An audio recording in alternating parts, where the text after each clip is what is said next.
그런 의식보다는 하나님의 지극히 작은 하나의 양으로서 그렇게 하나님과 관계하는 것을 오히려 더 기뻐했었죠. 예수님께서도 그 자신에게 오는 사람들을 양이라고 이렇게 표현하시면서 그들을 향한 애정을 나타내시면서 요한복음 10장에 보면 나는 선한 목자다. 나는 양들을 위하여 목숨을 버린다. 그런 말씀도 하셨습니다.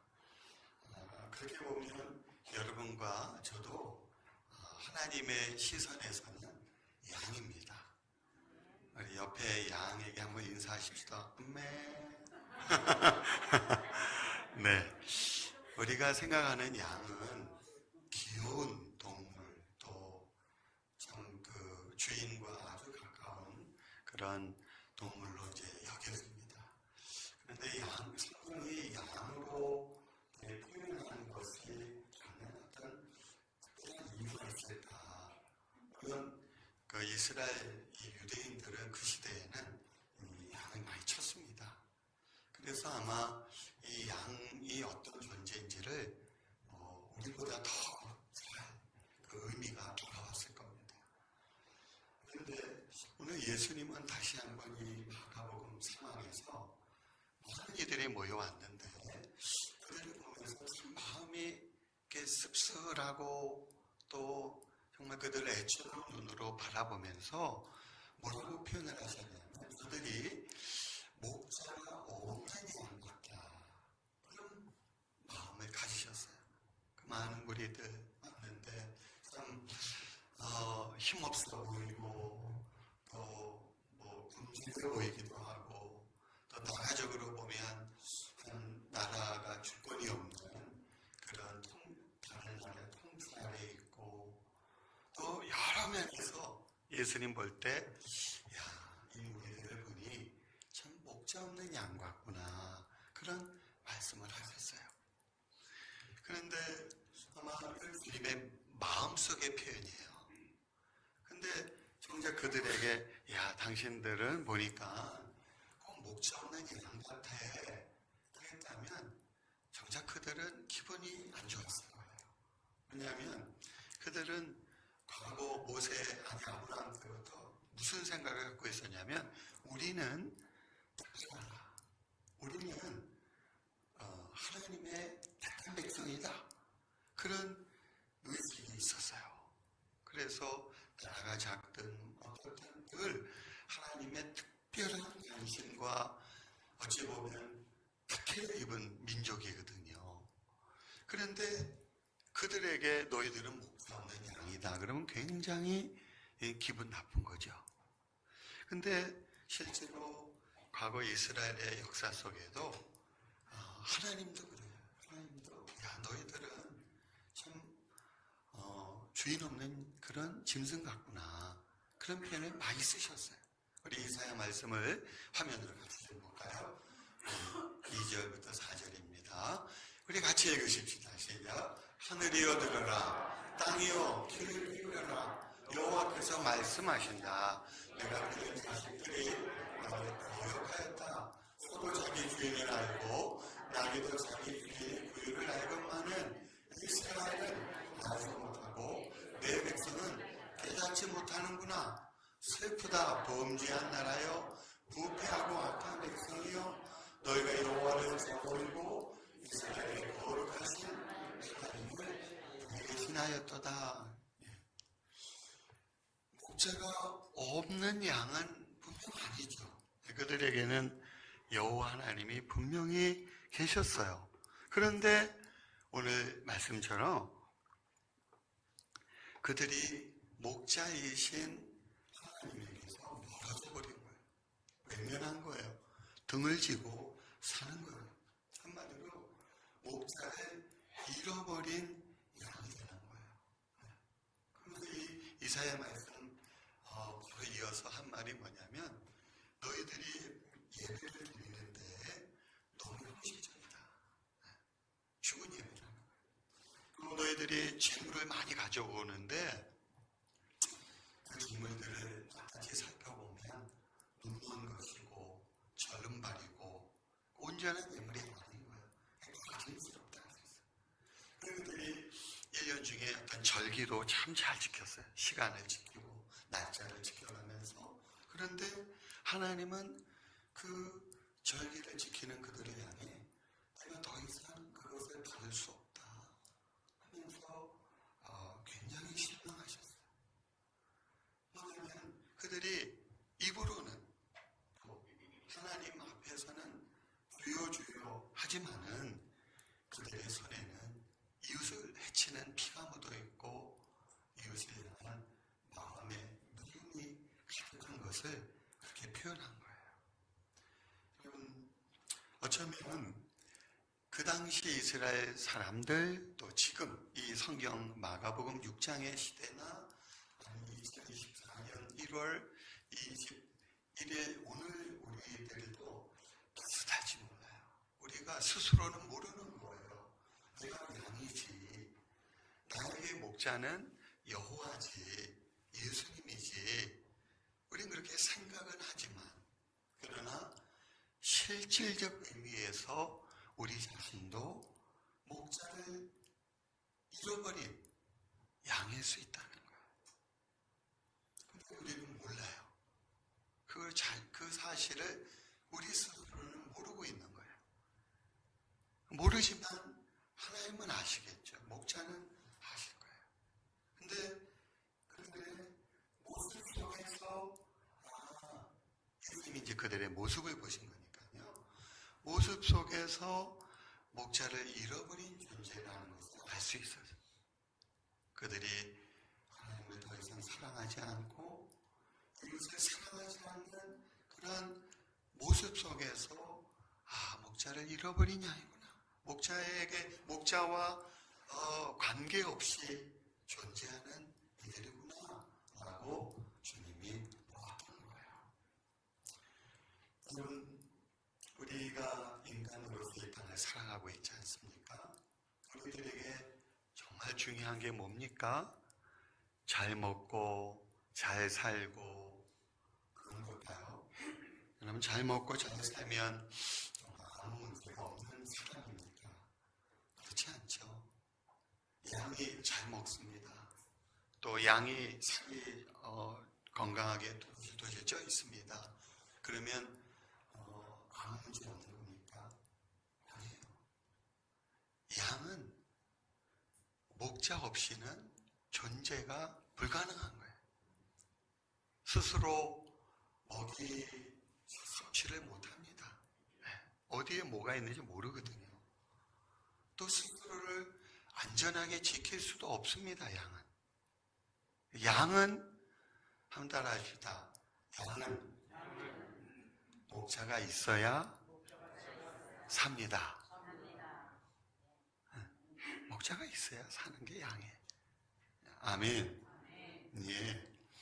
그게 우리가 아무리 잘 먹고 잘 살아도 그게 다가 아닙니다.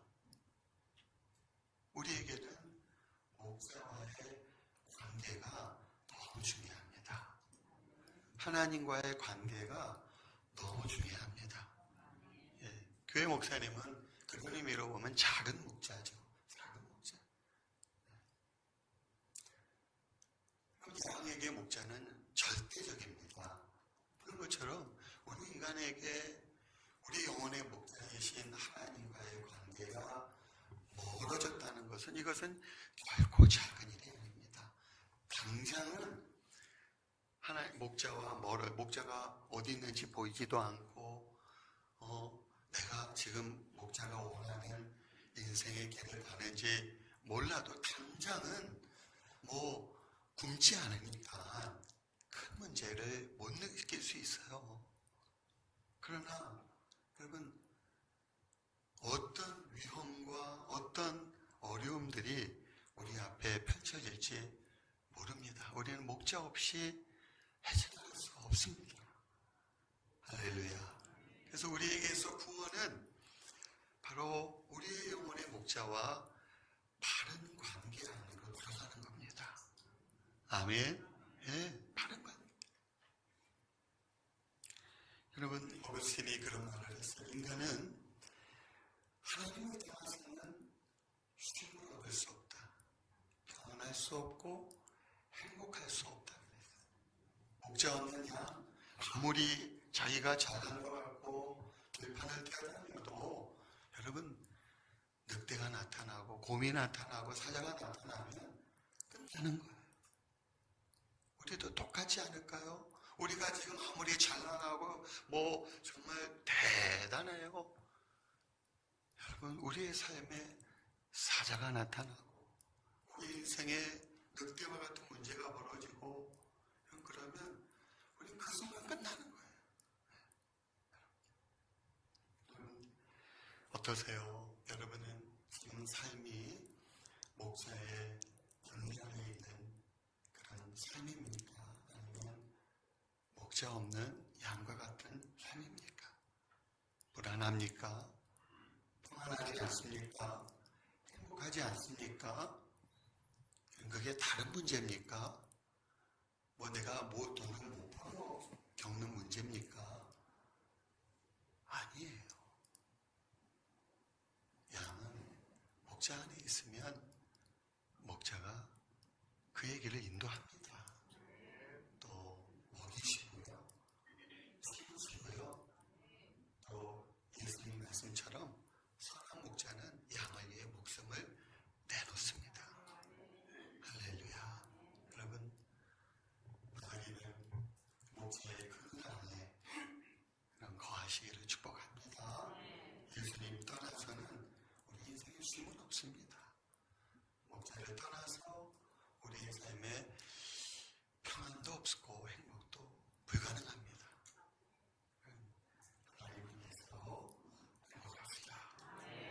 항상 그렇게 손잡고 목자 안에서 하나님 안에서 행복합시다. 네. 예수님께서 이 목자 없는 양 같은 사람들을 보고 그 마음속에 가졌던 감정은 굉장히 불쌍히 여겼다는 것입니다. 이 불쌍히 여기다는 단어의 어근은 전혀 다른 의미입니다. 뭐냐면 창자를 의미합니다. 창자. 사람의 몸의 내부의 장기를 의미하는 단어가 어근입니다. 그런데 이 어근이 바뀌어서 불쌍히 여긴다라는 의미가 됐는데요. 그 말은 뭐냐면 마치 예수님이 목자 없는 양을 볼 때 가졌던 마음의 고통은 자신의 장기 어느 부분이 망가져서 가져오는 고통처럼 고통스러운 거예요. 여러분이 이 마음을 경험하거나 또 이해할 수 있게 되기를 축복합니다. 부모 마음이 그런 마음 아니겠습니까? 부모의 마음에 자녀가 불쌍하다, 자녀를 향한 애끓는 마음은 다르지 않다고 생각합니다. 아무리 자녀가 잘 성장하고 직업도 있고 그래도 부모 마음에는 늘 자녀를 볼 때 이 애타는 마음이 있어요. 그것을 이제 알아내죠. 그게 이제 철드는 거죠. 근데 그런 얘기를 저도 가끔 듣지만 철들면 죽어요. 그 말은 죽기까지 철이 안 들어요. 이게 문제예요. 철이 안 들어요. 부모 마음을 몰라요. 주님 마음을 우리가 몰라요. 목사의 마음을 양들은 잘 몰라요. 예수님은 우리를 보며 그 마음이었어요. 창자가 끊어지는 마음. 제자들 보면서 오늘 말씀 서론에도 나왔지만 제자들 보면서도 저들이 나를 따라다니며 너무 고생한다. 너무 정말 애쓰는구나. 제자들 보면서도 예수님 마음이 너무 안타까웠어요. 그래서 하시는 말씀이 오늘 31절에 보면 얘들아 너희들 너무 힘들지. 좀 이쪽 한 곳에 가서 쉬어라 그랬어요. 뭐라고요? 나는 성경 말씀에 이런 게 있는지. 예수님이요 쉬라 그랬어요. 여러분 쉬세요. 근데 우리는 쉬는 것을 잘 못하잖아요.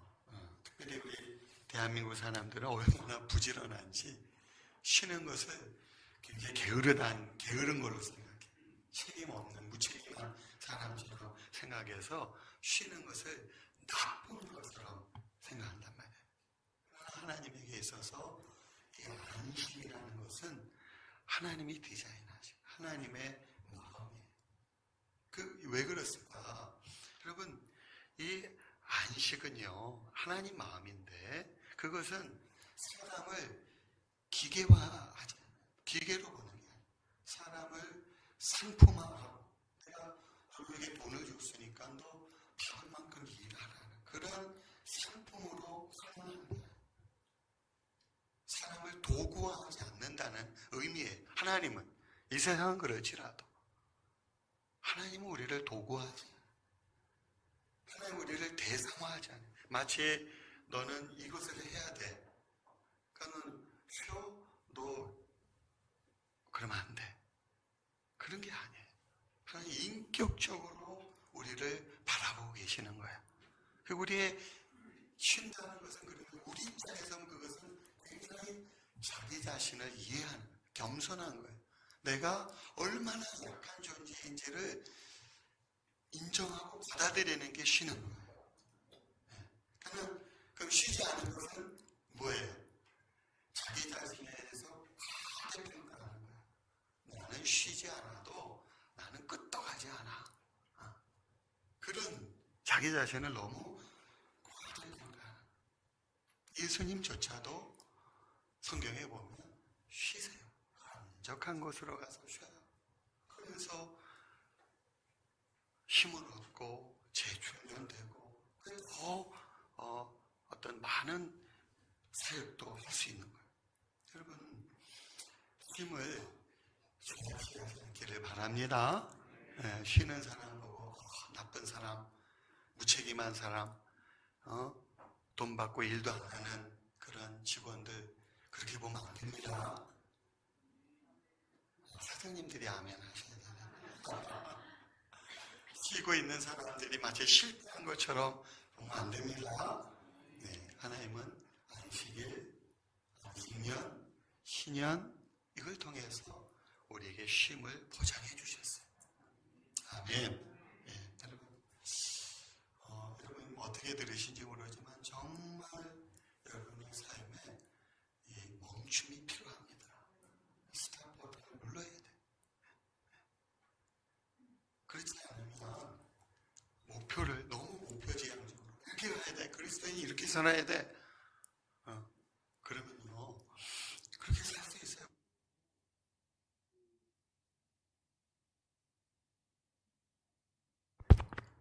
한국 사람들은 특별히 그 일본하고 얼마나 열심히 사는지 직업이 하나인 사람이 없었어요. 지금 모르겠지만 옛날에는 쓰리잡까지 새벽에도 일하고 낮에도 일하고 밤에도 일하고 그렇게 했단 말이에요.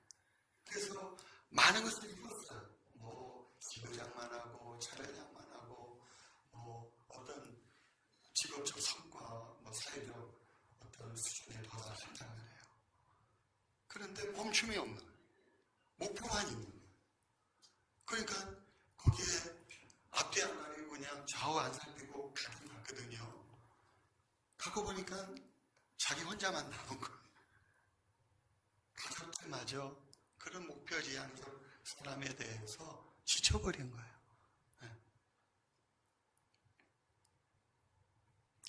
그렇게만 하면 뭐 다행이겠지만 몸도 마음도 다 균열이 병이 되는 거예요. 쉬지 않으면 병들거든요. 기계도 쉬지 않으면 고장나요. 천없는 기계라도 고장나요.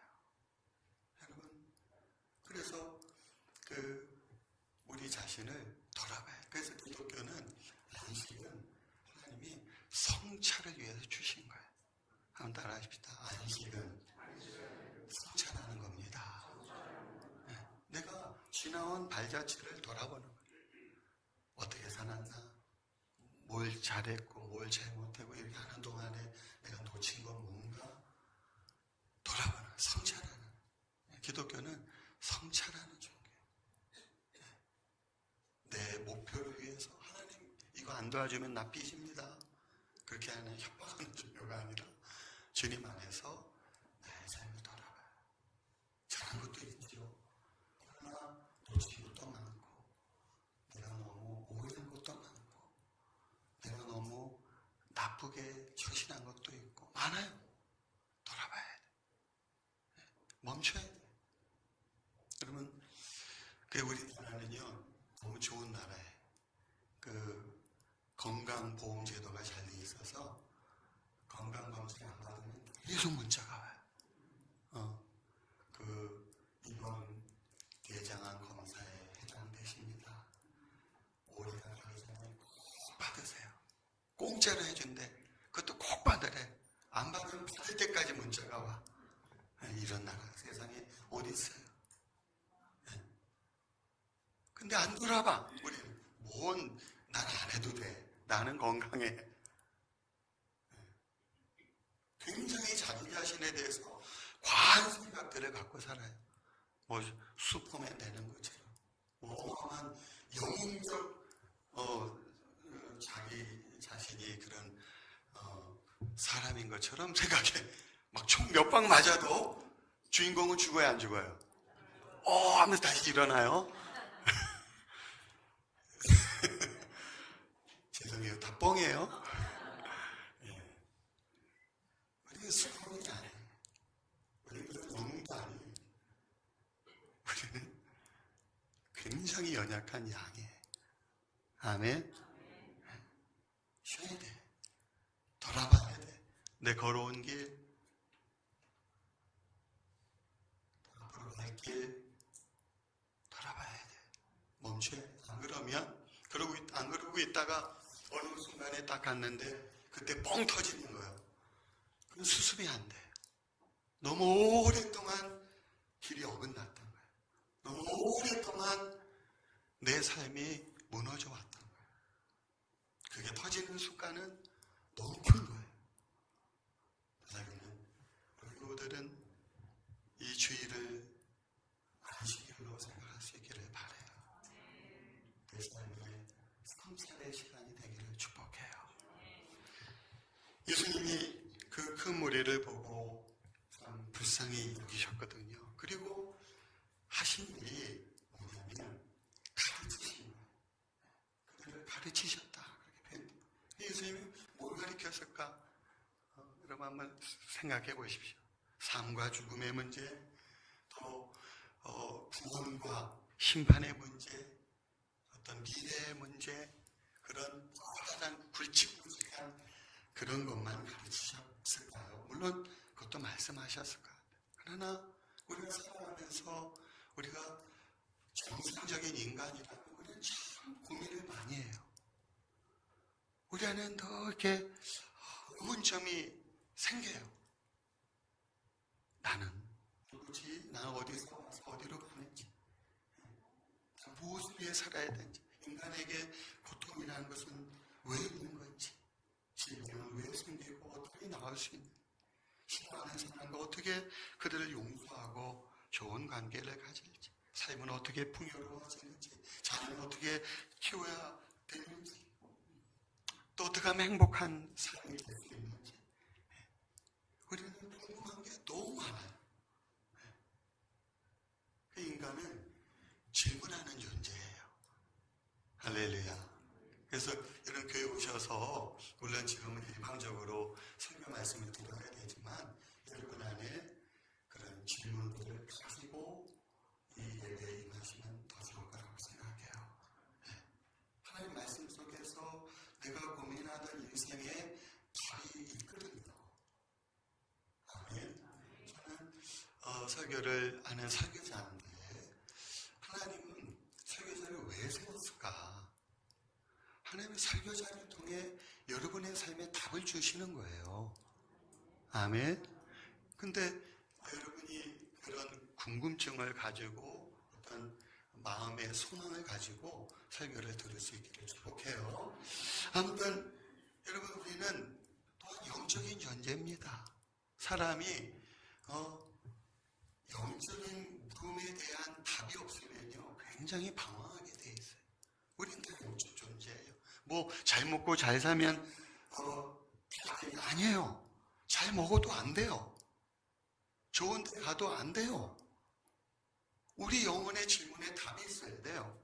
그 예수님이 하신 말씀이 뭐예요? 사람이 떡으로만 살 것이 아니고 하나님의 입에서 나오는 모든 말씀으로 말미암아 사느니라 그랬다고요. 여러분, 우리는 영적 존재입니다. 아멘. 그냥 뭐 먹고 사는 문제만 해결되면 행복하지. 그건 짐승과 다를 게 없는 거예요. 우리는 짐승 그 이상의 존재잖아요. 할렐루야. 사람의 입에서도 지혜가 있어요. 예, 들어야 돼요. 그러나 오늘 말씀한 것처럼 하나님의 입에서 나오는 그 말씀을 통해서 우리 영혼이 채워져야 돼요. 예. 그래서 이 말씀을 듣는 시간은 굉장히 중요해요. 예. 말씀을 듣지 못할 때 그것을 성경은 뭐라 그랬냐면 기근이라 그래요. 기근. 영적인 기근. 먹지 못한 거예요. 영적 양식을 못 먹은 거예요. 그러면 사람이요 피폐해지는 거예요. 네, 피폐. 영이 먼저 약한 존재가 되는. 그러면 마음도 육체도 다 연결되어 있잖아요. 그러니까 약해지는 거예요. 우리 예수님은 오늘 우리에게 가르쳐 주시는 목자예요. 예수님이 그러셨어요. 내가 곧 길이요 진리요 생명이다. 그렇게 말씀하셨어요. 여러분의 삶에 궁금증, 의문 많을 겁니다. 여러분, 주님 앞에 갖고 나오세요. 주님이 여러분에게 길이 되실 거라고 저는 확신해요. 주님이 여러분에게 진리를 비춰주시리라 믿습니다.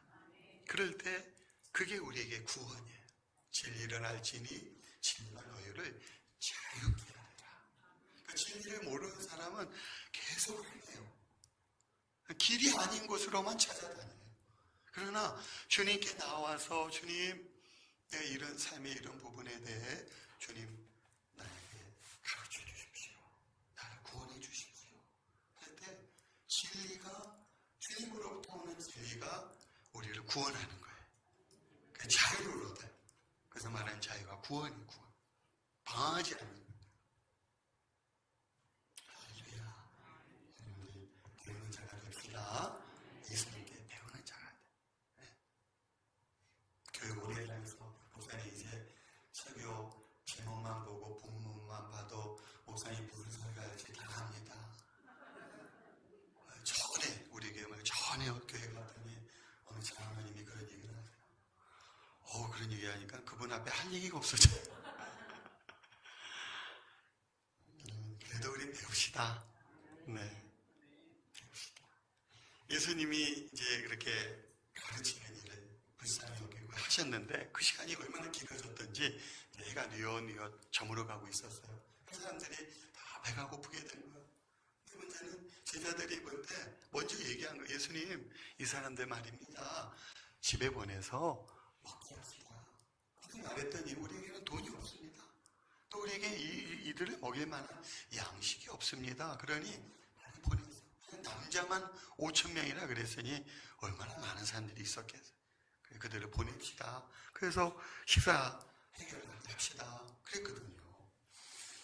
지극히 상식적인 해법이에요. 돈이 없다. 우리 가진 게 없다. 그래 돌려보냅시다. 근데 예수님이 좀 엉뚱하게 하신 말씀이 뭐냐면 너희가 먹을 것을 줘라 그러는 거예요.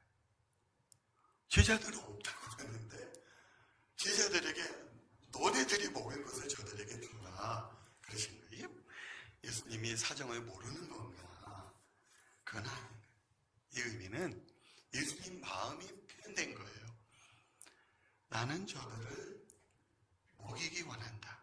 나는 저들을 굶겨서 보낼 수 없다. 저들 가운데는 어린아이나 더 병약한 자나 노인들도 그들이 자기 지각에 가는 길이 너무 힘겨웠던 거죠. 그래서 난 저들을 굶겨보낼 수 없다. 주님의 마음이 이렇게 표현된 거예요. 여러분, 이게 예수님과 사람들의 차이예요. 제자들이나 우리 같은 생각이에요. 난 줄 게 없어요. 난 가진 게 없어요. 저 사람들의 문제 아닙니까? 저 사람들의 문제는 저 사람들이 알아서 해결하게 합시다. 그거죠. 나는 나고 너는 너다. 근데 예수님은 그 5,000명이나 넘는 무리들의 배고픔의 문제를 당신의 문제로 여기시는 거예요. 난 저들을 굶겨보낼 수 없다라고 하시는 거예요. 저들의 문제가, 양의 문제가 목자이신 예수님의 문제인 거예요. 여러분, 오늘 우리 사회가 다 이런 마음 갖고 살지 않습니까? 나는 나고 너는 너야. 얼마나 이게 구분되어 있습니까? 그렇죠? 그래서 나는 어떤 삶을 사는 거죠? 나의 인생을 사는 거예요. 내가 먹고 살기 위해서 사는 거예요. 그걸 누가 뭐라 그러겠어요? 아무도 뭐라 그러지 않아요. 다른 사람이 뭐 진짜 끼니가 없든 다른 사람이 어떤 어려움 속에 있든 그건 나와 상관이 없어요. 그건 그 사람 문제예요. 그렇죠? 나는 나고 너는 너. 이게 이 시대를 표현하면 가장 적절한 그런 표현이 아닐까 싶어요. 다른 사람이 어떻든 나는 내 길 가는 거야. 내가 하고 싶은 일을 하는 거고 내가 살려면 다른 일은 어떻게 되지? 상관하지 않는 거예요. 제가 얼마 전에 환경 세미나에 갔었는데요. 거기서 참 충격적인 그런 보고를 들었는데 우리나라의 그 가전제품이 이제 쓰다가 사람들이 버려요. 그러면은 그걸 다 모으잖아요. 여러분도 가끔 집에 있으면 고장난 라디오, 컴퓨터, 냉장고, 텔레비전 사세요. 팔아요. 그러죠? 저도 몇 번 팔아봤는데 돈 안 줍니다. 막상 가져가면 이거 못 써요. 이거 쓰레기 버리는데 저희들이 돈 더 내요. 그냥 가져가. 고쳐서 돈 받고 팔죠. 알면서 그냥 주는 거지. 근데 이제 그렇게 모여진 폐 가전이 어디로 보내지냐면 아프리카로 보내시더라고요. 아프리카. 근데 아프리카 사람들 왜 사냐면 그렇게 우리는 망가려서 버린 건데 그 중에 약 20%에서 많으면 30%는 조금만 써보면 작동이 돼요.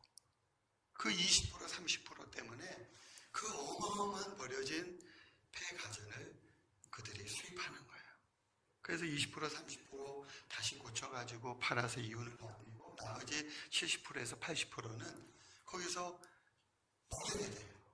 그러니까 소가 가기도 하고 하다못해 구리선 하나에 쓰려고 피복을 태워서 벗기고 그런 일들을 아이들이 하면서 환경 오염에 아주 노출이 되버린 거예요.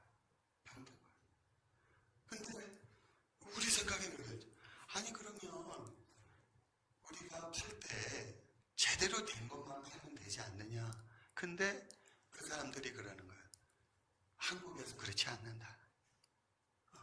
그들이 선별해서 수입하는 게 아니라 한국에서 무작위로 주는 대로 가지고 와야 되는 거예요. 그들의 마음속에는 한국이 버린 쓰레기 때문에 우리가 이렇게 우리나라, 우리 도시가 붕괴되고 있다고 말하고 있어요. 이게 나는 나고 너는 너라는 거예요. 그걸 파는 사람은 자신의 이익을 위해서 그렇게 하는 거예요. 미치고 장사는 누가 해요, 세상에. 나는 내 할 길은 내 이익을 도모하는 거예요. 기업도 그렇겠지만. 나 돈 벌면 되는 거예요. 이것 때문에 그 사람들이 어떠한 제2, 제3의 어려움을 겪는지는 그거는 그들 문제인 거예요. 네.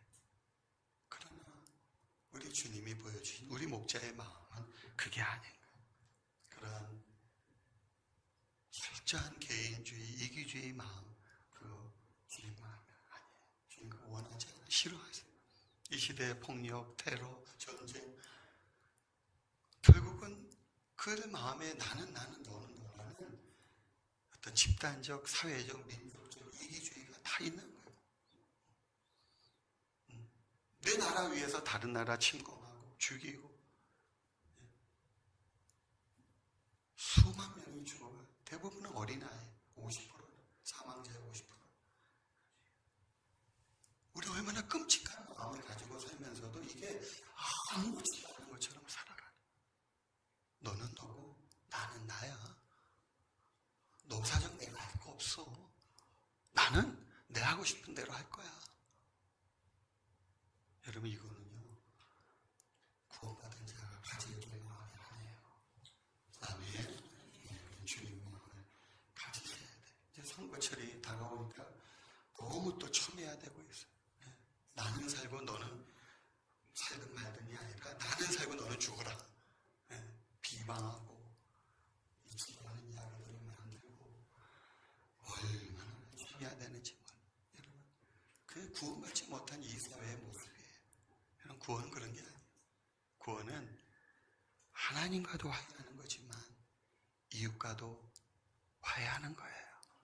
아멘. 이웃을 미워하는 자는 여러분 구원이 없는 자예요. 그것은 하나님의 구원이 되지 않은 거예요. 예수님은 그들의 배고픔이지만 우리의 문제로 인식하고 그들을 먹이려고 했어요. 그러나 문제는 그만한 양식이 없었어요. 어떻게 합니까? 마음만 가지고 다 됩니까? 근데요, 그때 어느 한 소년이 자신이 어미가 싸준 도시락을 제자들 편에 예수님께 드린 거예요. 근데 여러분 한번 생각해 보세요. 여러분 어린 소년이 얼마나 먹고 싶은 게 많겠어요. 먹고 돌아선 배고픈 나이인데 그 아이가 무슨 생각으로 자기가 먹을 도시락을 예수님께 드렸을까요? 한 끼 정도 굶어도 되니까. 여러분 그 아이가 드린 그 도시락을 예수님이 받고 기뻐하시고 기도하고 나눠줬을 때 거기 모인 사람들이 다 배불리 먹고 심지어는 남은 것을 버리지 않고 모았는데 처음 예수님께 드렸던 것보다 비교가 안 될 만큼 많은 그런 12바구니에 거뒀단 말이에요. 이 세상에 어떻게 이런 일이 있냐 말이에요. 이거는 여러분 가능한 일입니까? 있을 수 없는 일입니까? 이건 있을 수 없는 일이에요. 그런데 여러분 저를 좀 보세요. 성경에 이런 일들이 있습니까? 없습니까? 여러분의 삶에 기적이라는 게 있습니까? 없습니까? 저는요 참 기적적인 것을 많이 경험했어요. 제일 큰 기적을 말하자면 나 같은 죄인이 용서받은 하나님 자녀가 된 게 그게 제일 큰 기적이고요. 그러니까 중요한 것은 여러분 우리 하나님은요 과거 이스라엘 백성을 한 끼 먹은 게 아니라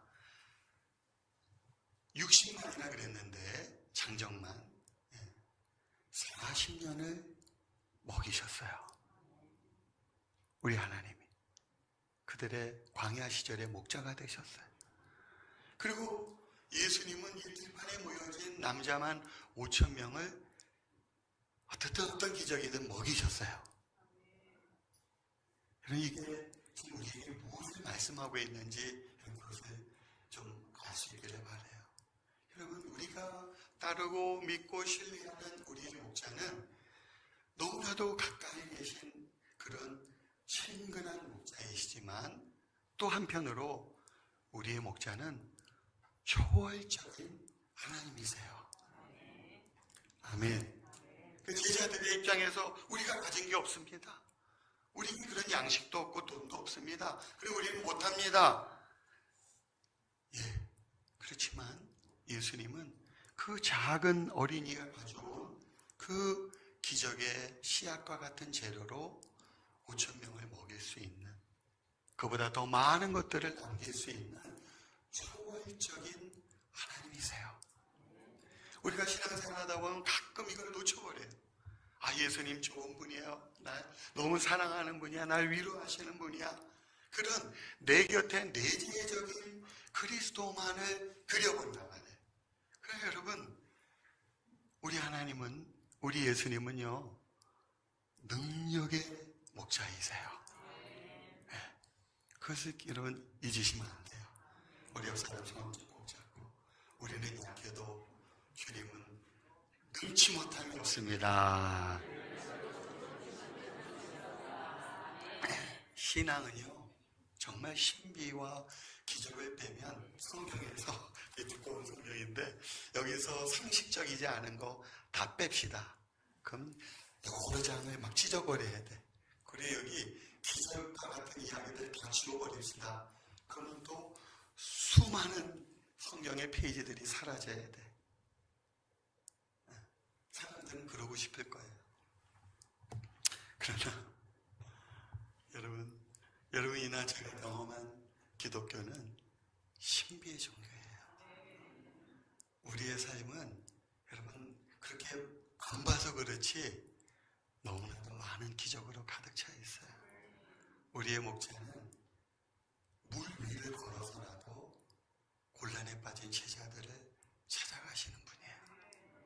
초월적인 우리 주님의 주님 되심을 우리가 한순간도 잊어서는 안 돼요. 그러기에 주님이 말씀하셨죠. 너희들이 먹을 것을 주라. 그때 가서 여러분 뭐라고 얘기해야 돼요? 나 가진 거 없어요. 나 줄 거 없어요. 그러면 안 돼. 우리는 모두 다 오병이어를 갖고 있어요. 내 작은 뭔가. 그게 뭐 물질이냐고, 그게 아니에요. 이것은 기적의 씨앗이고 우리의 믿음의 믿음. 이 소년이 도시락 드린 건 한 끼를 포기한 게 아니라 믿음을 드린 거예요. 주님, 내가 먹으면 나 한 사람 배만 채워요. 그런데 예수님은 지금까지 수많은 기적과 병든 자를 고치셨잖아요. 그러니 주님 이것을 통해 뭔가 주님 역사하기를 원해요. 기대해요. 믿음이 믿음. 오병이어는 믿음이에요. 우린 다 믿음이 있다고요. 아멘. 그러니까 여러분 다시 질문을 해요. 너희가 먹을 것을 줘라. 네. 근데 또 없어요. 그 말고 믿음의 씨앗, 기적의 씨앗을 여러분 주님께 드리시기를 주의 이름으로 축복해요. 우리 성경에는 지난해에는 감사 생활을 나누는 그런 것을 강조하는 한 해를 보냈어요. 감사는 하나님이 하신 일들에 대한 우리의 고백이고 또 찬양이에요. 올해는 선행을 여러분 나누려고 해요. 일주일에 한 번 우리 영성교회 속한 모든 그리스도인들은 정말 이웃을 사랑하고 섬기고 나누고 무엇이든지 좋아요. 선행을 하는 거예요. 착한 일을 하는 거예요. 이 선행은 뭐냐면 당신의 선행은 하나님께서 나를 통해서 하시는 일입니다. 이해되시죠? 네. 누군가에게 선행을 한다. 그러면 누군가 또 하나 더 준다. 그런 의미가 아니에요. 하나님, 저 사람을 내가 어떻게 기쁘게 할까? 어떻게 도울까요? 어떻게 할 수 있을까요? 그러면서 하나님의 마음이 주시는 지혜와 감동으로 섬기는 거예요. 말 한마디라도 얼마나 힘드세요? 오늘 찬양 너무 멋있게 잘하셨어요. 말 한마디라도. 아니면 한번 좀 안아주신다든지, 손을 좀 꼭 잡아주시다든지, 아니면 오늘 밑에 뭐 팔고 있는데 하나 딱 사서 주면서 되게 맛있어요. 먹고 힘내세요. 은근히 장사하는 것 같은데. 하나님이 나를 통해서 일하는 게 선행이에요. 가족도 그렇잖아요. 아우, 맨날 우리 주부들은 맨날 밥을 해야 돼. 세끼, 삼식이. 근데 바꿔서 생각해요. 야, 하나님이 나를 통해 내 남편을 먹이시는구나. 하나님 나를 통해 내 자녀들을 돌보시는구나. 그렇게 생각하고 밥을 짓는다면 여러분 어느 뷔페보다 맛있을 것 같아요. 오늘부터 그렇게 합시다. 네, 그게 그 선행을 하고 속해 모여서 첫째는 감사 나눔, 두 번째는 선행을 이제 나눠야 돼. 그게 이제 우리 영성교회가 올 한해 가는 우리 그리스도인은 세상 속에 빛나는 존재가 그리스도인이에요. 올 한해 그렇게 예수님의 마음 받고 살아갑시다. 기도하겠습니다. 예수님, 우리들의 목자 되어주셔서 감사합니다. 우리들은 힘이 필요하고 가르침이 필요하고 돌봄이 필요한 주님의 양임을 잊지 않게 주옵소서. 주님, 우리에게도 너희가 먹을 것을 주라 하는 말씀처럼 목자의 마음, 주님 마음 가지고 살라고 우리에게 가르쳐 주십니다. 우리가 나는 나고 너는 너다라는 이런 극단적 개인주의에 빠져 살지 않게 하여 주시고 남의 아픔을, 남의 어려움을 내가 함께 아파